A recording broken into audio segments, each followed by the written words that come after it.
Bienvenue sur le podcast The Excelsior Mindset, le podcast qui améliore ton organisation et ton mindset tout simplement. Je suis Jean-Baptiste, fondateur de JBC Excelsior et créateur du programme Impactant. Je te partage toutes les semaines mes connaissances et mes expériences autour de l'organisation, le mindset et les outils digitaux. J'espère que tu es prêt à t'amuser parce qu'on va décoller. Aujourd'hui, je vais te présenter les 3 outils indispensables pour débuter une activité sans dépenser un seul euro.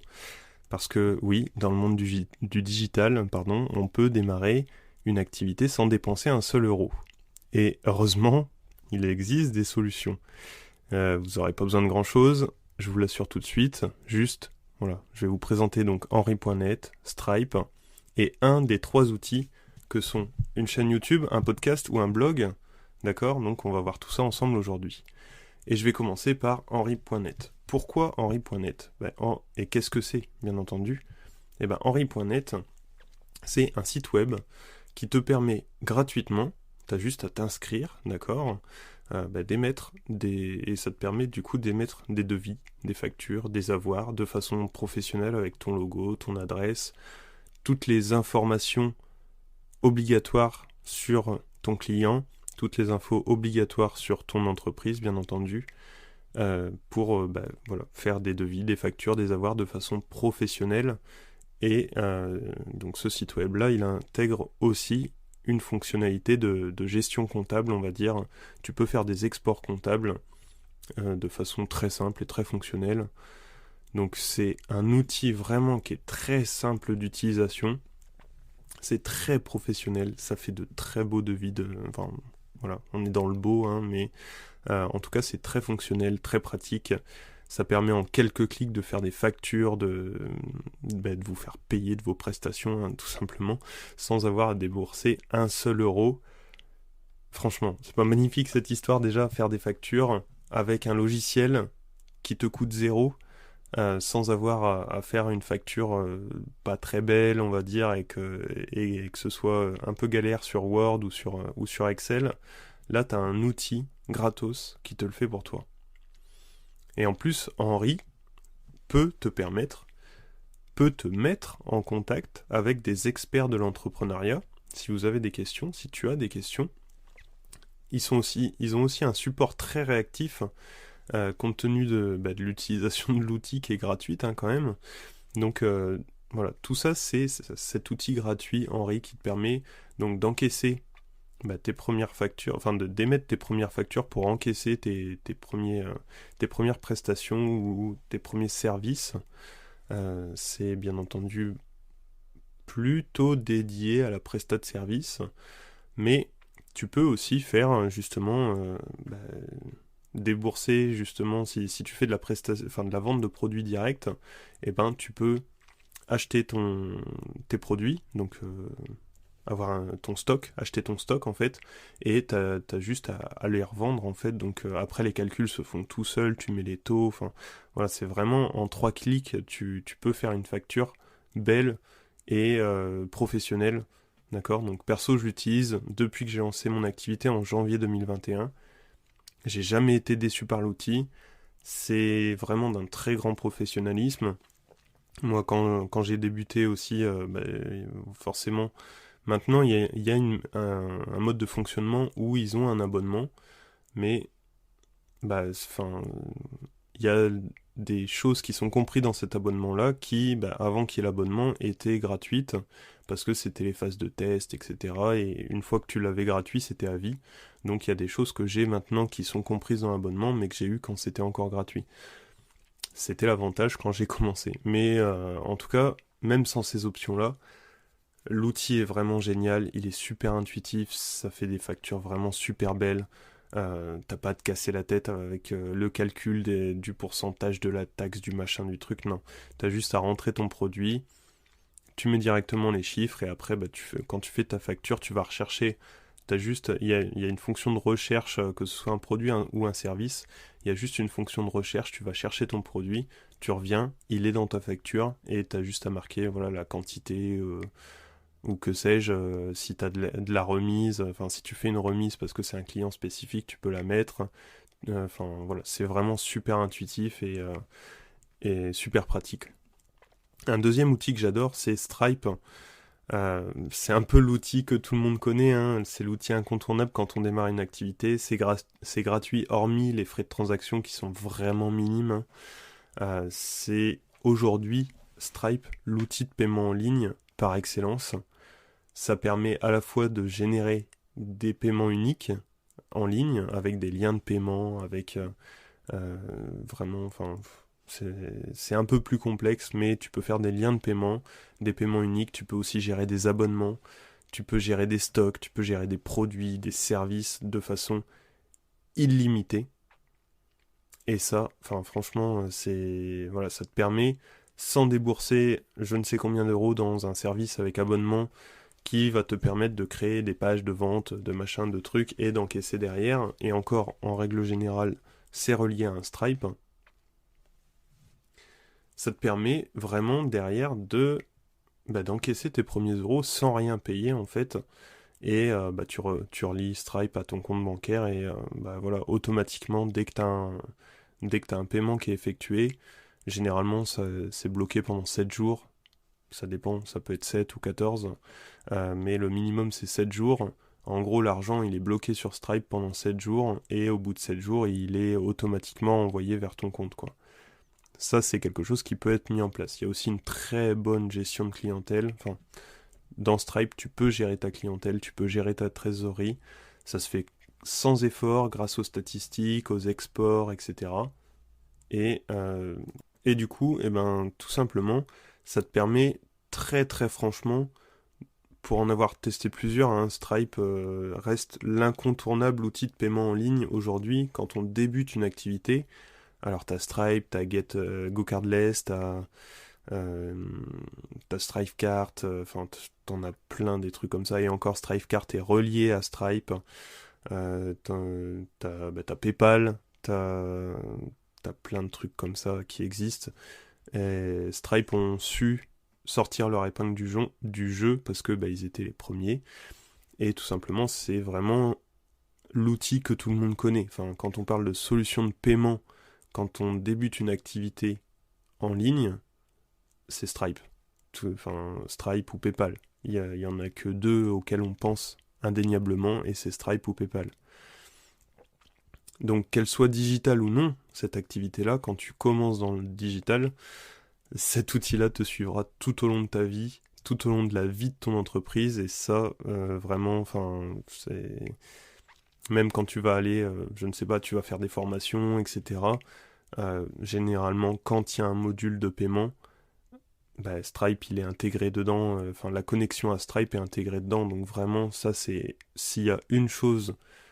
Enfin, s'il y a trois choses du coup que je peux te dire d'ouvrir quand tu débutes ton activité, c'est un compte Henri.net pour émettre des factures, c'est un compte Stripe pour avoir la possibilité de faire des paiements en ligne de façon professionnelle, encore une fois, hein, tout ça. Et la troisième, justement, on en vient, c'est que s'il y a bien une stratégie à mettre en place aujourd'hui sur Internet, c'est une stratégie qui vise le long terme, qui vise le référencement. Et j'entends par le référencement vraiment qui te rend visible sur les moteurs de recherche afin que tout le monde te connaisse, que tout le monde sache que tu existes.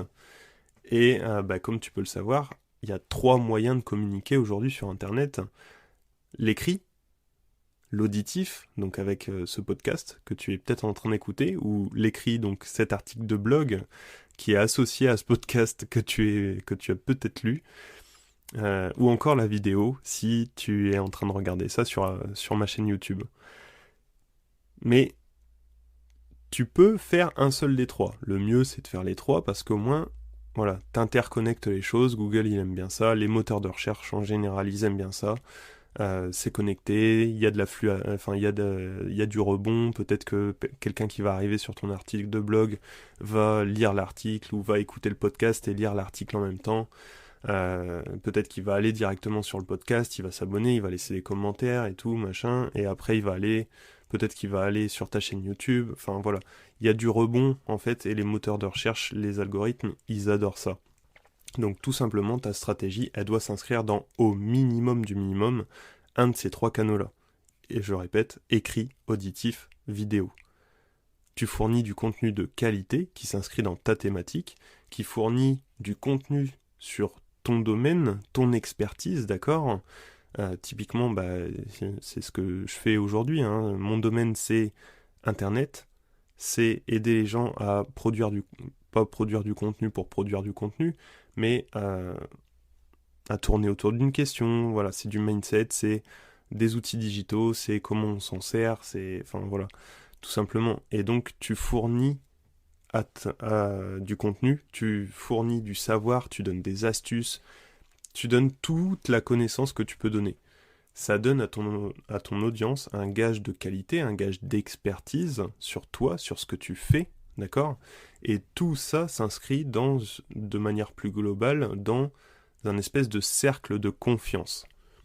Et ce cercle de confiance-là, produit de manière... Enfin, ça t'amène à produire de manière gratuite du contenu, au minimum une fois par semaine, d'accord ? Parce que il faut être régulier, déjà, d'une part, et les résultats, ils se feront sentir, pas tout de suite, nécessairement, parce qu'il faut le temps que les algorithmes se disent « Ah, ok, lui, il est régulier, il a du rebond, machin », et il va te mettre de plus en plus de visibilité sur toi. C'est comme si on mettait un projecteur de plus en plus sur toi, justement, et que concentrer le truc vraiment sur toi et qu'on ne savait plus quoi regarder après.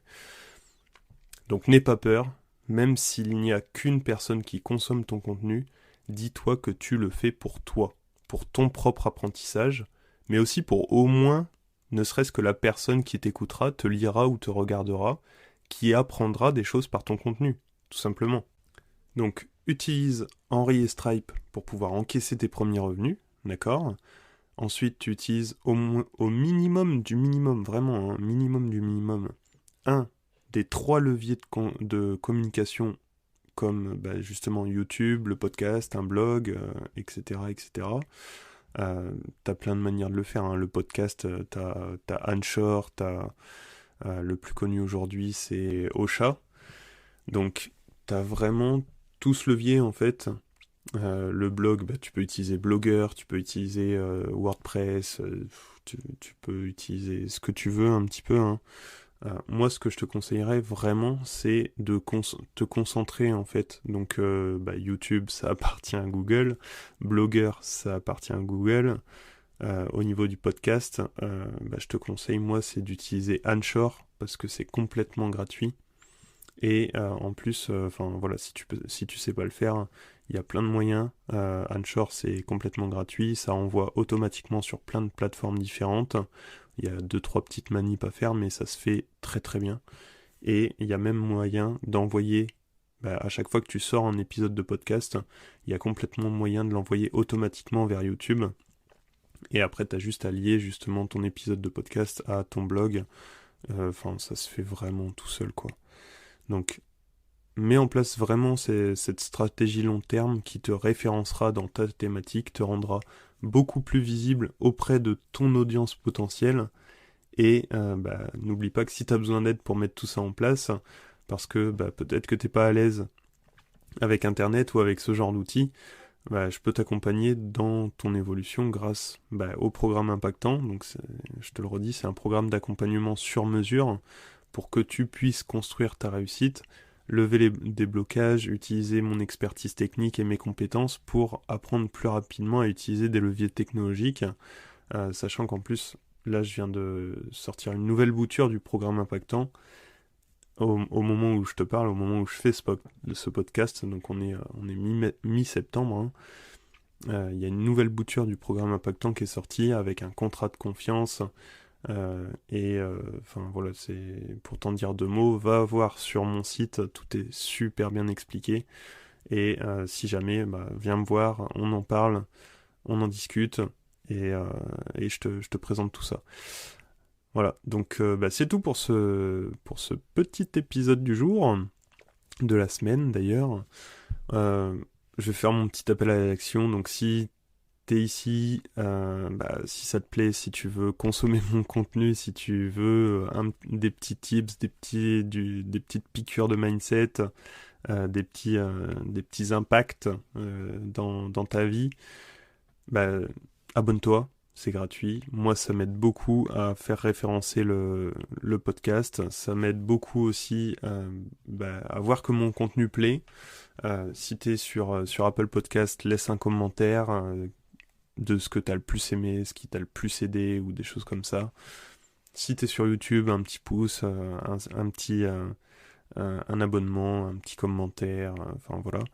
Et pour tous ceux qui veulent m'aider à faire évoluer ce podcast, à faire évoluer cette chaîne YouTube aussi, parce que j'aimerais bien faire de la vidéo à un moment donné, mais pour l'instant c'est pas possible. En tout cas financièrement, mais pour tous ceux qui veulent m'aider à améliorer donc voilà le podcast, le blog, la chaîne YouTube, j'ai créé un Tipeee pour vous, donc c'est une plateforme de dons et vous donnez ce que vous voulez en fait, et moi ça m'aide, ça m'aide à pouvoir acheter du matos, à pouvoir donner du contenu à plus grande valeur et pouvoir vous aider encore plus. Donc voilà, c'était mon petit appel à l'action du jour et j'ai pas peur de le faire parce que tout le monde le fait et que si personne le demande, personne le fait. Donc voilà, un grand merci. Pour ceux qui ne le font pas, je ne vous déteste pas, ne vous inquiétez pas. Je sais qu'il y a certaines plateformes où on peut pas liker, on peut pas mettre de commentaires, mais en tout cas, merci de m'avoir écouté. C'était un super plaisir et je vous dis à la semaine prochaine dans un nouvel épisode.